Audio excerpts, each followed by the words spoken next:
Welcome everyone to Unsheathed Sword Reviews. I'm Vic, first of his name, member of the Roman Legion! And I'm John. And if you can't tell, I'm pretty excited right now because I am wearing my birthday gift from Scott and John, respectively. Mm-hmm. Would you like to tell the folks what this is? That is a Gallic-style Roman Legionnaire's helmet that we got Victor for his birthday. And he seems pretty happy about it. I don't know. I can't really tell. It's tough to read, but, you know, he seems pretty happy about it. I don't know how many times I felt pure joy in my life. This is definitely one of them. Again, if you don't know, you can't tell by looking at the wall behind me, I am from Italian descent and love ancient Rome. So, yeah, this is one of the coolest birthday gifts I've ever gotten. So, genuinely thank you. And thanks, Scott, very much. And I can't believe it fits. I'm never going to take it off. I'm going to wear this all the time. His girlfriend's very happy about that, too. She's thrilled. Yeah. I hope she's into it. She's going to learn. Spoiler alert, it's actually made of metal, right? Yeah. Yeah, this is heavy as f***. This is very heavy. But I'm going to do my best. Initially, I was going to take this off, but now I'm not going to. So, okay. Okay, fine. Let's do this. So what are we actually talking about in this video today? So today we are doing a comparison of Type XIV Arming Swords because, for reasons, we have many of them all of a sudden. Mm-hmm. We have 3 to compare. The first and lowest priced one is an entry-level effort by Swordier. It is sold as a Type 14. We will allow you to make your own decisions on whether it actually is a Type 14 or not. Mm-hmm. The next one to consider is the Todd Cutler Type 14 Arming Sword. And that is not slightly more expensive, but more expensive at around, the Swordier is at $299. The Todd Cutler model is at $728 currently. And then last but not least, we have... This is the Valiant Armory Angus Trim Vision Milan. So it is from the Vision series of swords, which means it is based off an A-trim model. And it is the most expensive at $1,295 without a scabbard or $1,695 with the scabbard. Should be noted, we have done reviews for all 3 of them. So you could check out those individual reviews if you want to see a whole lot more detail on each specific sword. But this is going to just kind of be a quick kind of comparison overall, since we do have 3 swords and 3 very different price points, and kind of see what you get for the money, right? Absolutely. So starting then with the Swordier, the cheapest option, we have the light version, which, like John said, comes in at just under $300 US. And we had a lot of very, very positive things to say about this in the review. Definitely. Right? We think that the grip and the fit and finish and all that is really well done. It's really sharp. It's really agile. However, there are certain things that budget swords all kind of tend to do that is does, right? Right. So, for example, like the grip is not made of actual leather. It's made out of a synthetic leather. The stitching is a bit more present and noticeable than you'd get on a higher-end sword. Another thing to think about is how important is historical accuracy to you, because this is, I think, where this sword maybe... This is definitely the one that differs the most from the oakshot typology definition of a Type 14 out of these 3. It's probably lighter with a closer point of balance than it should be. And additionally, it should have a wheel pommel. It should have a wheel pommel, and it doesn't. It has what I think is a very nice, particularly for the price point, octagonal pommel, which is very nice, but it is not technically correct for a Type 14. Yeah, as someone in our comments of that review for this sword pointed out, these pommels were a little bit later, which is why you'll see them on Type 16s and swords like that, which there's an argument to be made that this kind of fits the definition of a Type 16 anyway, especially like we talked about, diamond cross-section instead of lenticular, that kind of stuff. Also, and I think a lot of budget swords tend to do this, like just the proportions of the guard and pommel seem to be like a little large. You know what I mean? See, for me, that works out perfectly. That this sword fits in my hand very, very well. Whereas I feel like, for example, the Valiant Armory could be, or rather the Todd Cutler sword could be a bit more robust in the grip. So to me, that works. But I guess I can see definitely for you. And I wasn't even mentioning specifically the grip. I was saying just like the guard. I see the guard, pommel, that kind of stuff. Sure. So like it's going to be like little nuances make this not the most historically accurate. But again, like it fits the bill for the aesthetics and of a Type 14 of just like medieval arming sword in general. Yeah. And overall, for the money, I don't think there's anything. I don't think we had a whole lot of complaints with like the fit and finish, right? Agreed, and I definitely agree with Victor. It has face validity. You look at that, and you're like, yes, that is a European arming sword. Just no doubt about it. One thing to note in terms of fit and finish, I definitely think as we're jumping up in price ranges, from entry level to high mid range to high end, I do think fit and finish, you do see significant bumps as we go up. I agree with that. If definitely. You want to talk and I think you should, right? I mean, that should happen. Right. So, with the Todd Cutler sword, the fit and finish is, I think, it is still going for I don't want to say rustic in the way that like a Lance Connect Emporium that we just reviewed would be, but it's definitely not going for Albion level polish. Right. And so to me, I think it like swings right up the middle of the plate and hits exactly what it wants. I think what it wants to do. I think the wheel pommel is very nicely done. It's nicely dimensional. It starts out thicker and gets thinner, which is a very nice feature to have. It's very historically accurate. I think that the guard is nicely chamfered so that it doesn't have any sharp spots or sharp parts, which is really nice. In general, I think that the fit and finish on this is quite good, and also many of the mistakes that this sword makes, that the first sword makes in terms of historical accuracy, this corrects. Right. It has a very, very definite lenticular top cross section, whereas the other one is very definitely a flattened diamond cross section, and so that's really, really nice. And it also does have a wheel pommel, which it's supposed to. And again, you get a little bit more elegance, right? Like you see the taper that the wheel pommel has when you turn it on its side. You see the tapering that the Quillions have. You know what I mean? Like they start out thick and then they get a little bit thinner, just a bit. Yep. They also have multi-sides. So there's just like little bits about this sword make it a little bit more elegance, which I think is what you want to see when you jump up in price range, right? Agreed. I do agree. We talked about this in the review that the grip could be just a wee bit thicker, but I feel like that's more personal preference. But in terms of like historical accuracy also, this is very much a more accurate version of this type of sword, which again is what I want to see when I'm paying more money. But and that also transition into the scabbards when we get there, but we'll do that here in a little bit. But go ahead. One of the other things I like about these three particular swords is that they showcase the variability that exists in this typology, right? Because this is these are both very wide-bladed swords, right? Especially at the base. And this one has the sort of flared shoulders at the bottom that then narrows up a bit. The other one doesn't have that as much. And you compare that to the Valiant Armory sword, and this is a very much more slender-looking sword, right? And it has double fullers as opposed to the pronounced single fuller, but that's all appropriate. But it just, I like that it showcases the breadth of things that can be available in this type of sword. While still, and so moving on to the Valiant Armory one, again, what you see when you jump up to this is the elegance. Yeah. Right?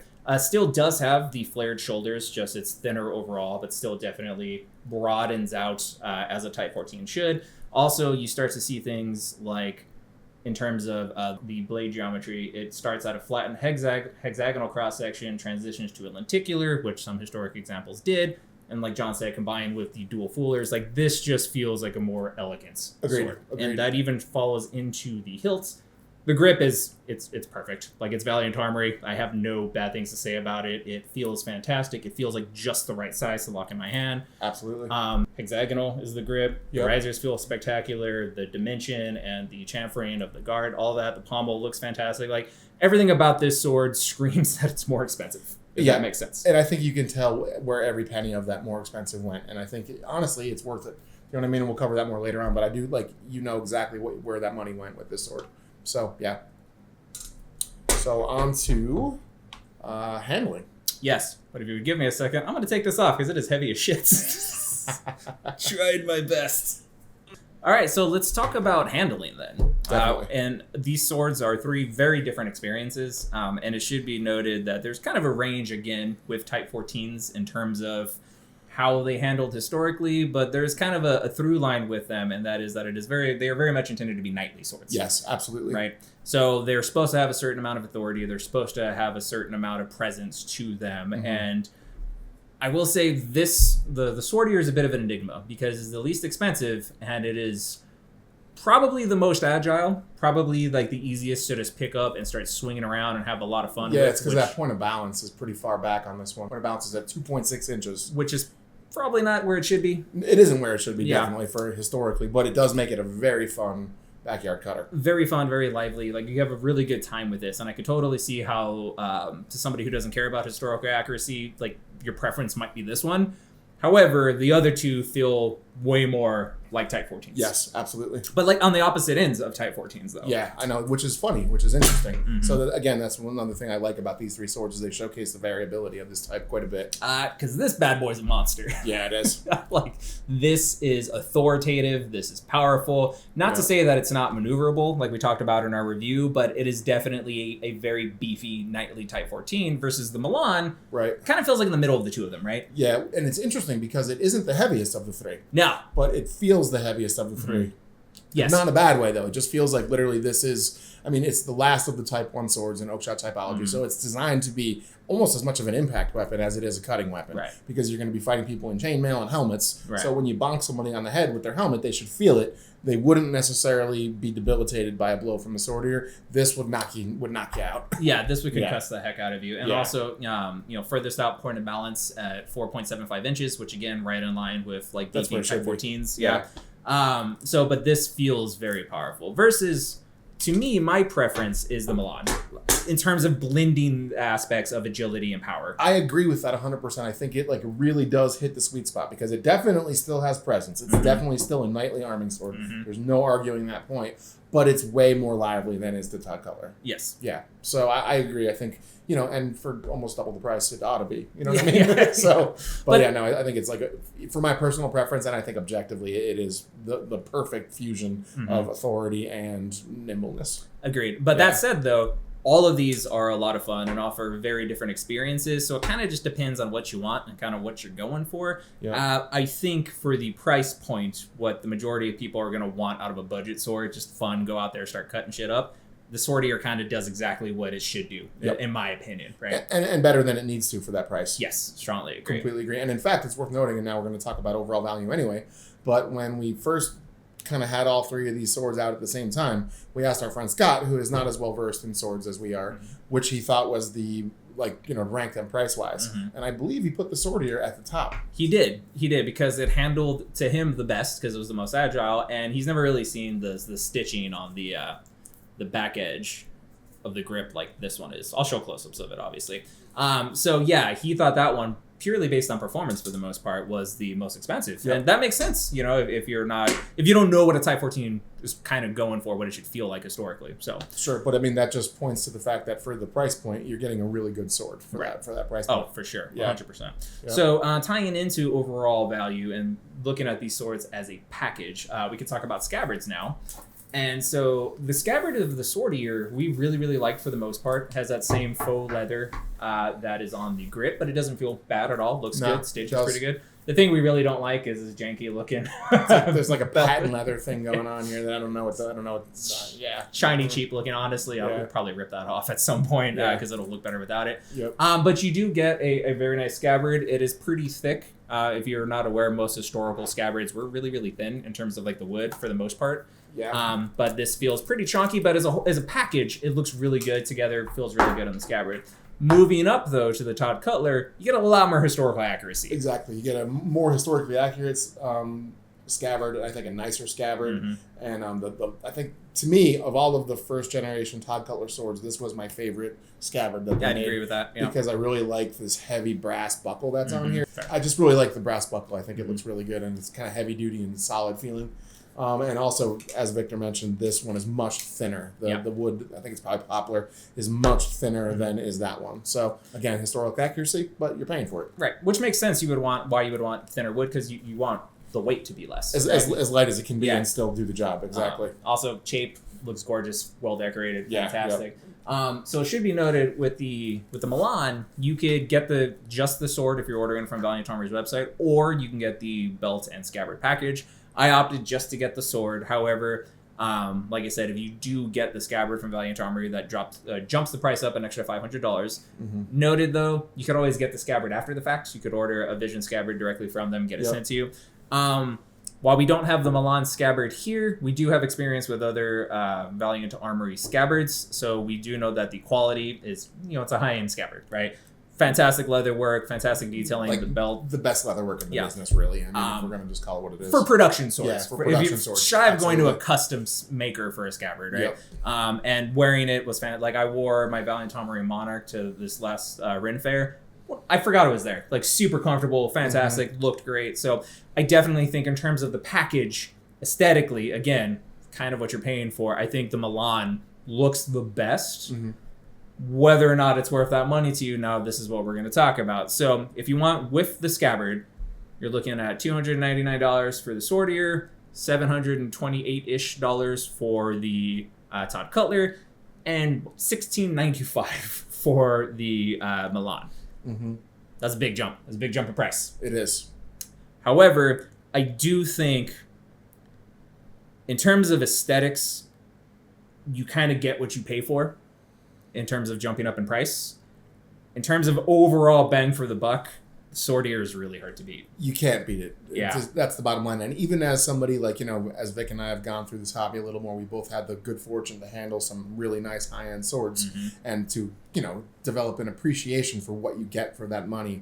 I think of these 3 swords, by far the best bang for the buck is the Type 14. That's not even a conversation. No, you're going to have so much fun with that in your backyard. It's really going to be a fun sword. But again, it's about what your priorities are and where you place value. Because for me, this is historically accurate. It's gorgeous. It's perfect. The fit and finish is impeccable. And so that's a different kind of value to me. And so, and another thing to note is, if you have the money and the aesthetics matter that much to you and you want damn near perfection and you want heirloom quality, then go with the Milan. Yep. If you want historically accurate, a good fit and finish, not necessarily the most polished thing in the world, but probably the most historical accuracy, the Todd Cutler all day. And if you just want a fun sword that just looks like a medieval European arming sword, the Swordier is an insanely good bang for the buck. And I would recommend the Swordier to anybody who just wants a sword and doesn't really care that much about the other things we talked about. Absolutely. And it also, we've mentioned this before, that if you have some friends come over that are not sword people, you probably wouldn't want them to swing this into the stand and break it, because then your soul dies. Versus, a $400 sword is a lot, or $300 sword is a lot easier to put up with a nick in the blade. And, not for nothing, that very scenario happened to me not that long ago. My girlfriend had some friends come over. They were like, oh my God, check out all the swords. I was like, do you want to cut with some stuff? I grabbed a few swords just for them to play with and have a good time. This is one of the swords I grabbed because it's fun as shit. It's really fun. And again, I'm not going to die on the inside if they hit the stand with this. So, and there's definitely a place for that if you're a collector. And if that's just the budget that you're working with, you're still going to get a really great sword. You're not going to be unhappy with that sword. I don't think anybody would be unhappy with that sword. I think everyone, even people that are serious collectors that have a lot of high-end swords, would be like, wow, for $300, I'm getting a lot for my money.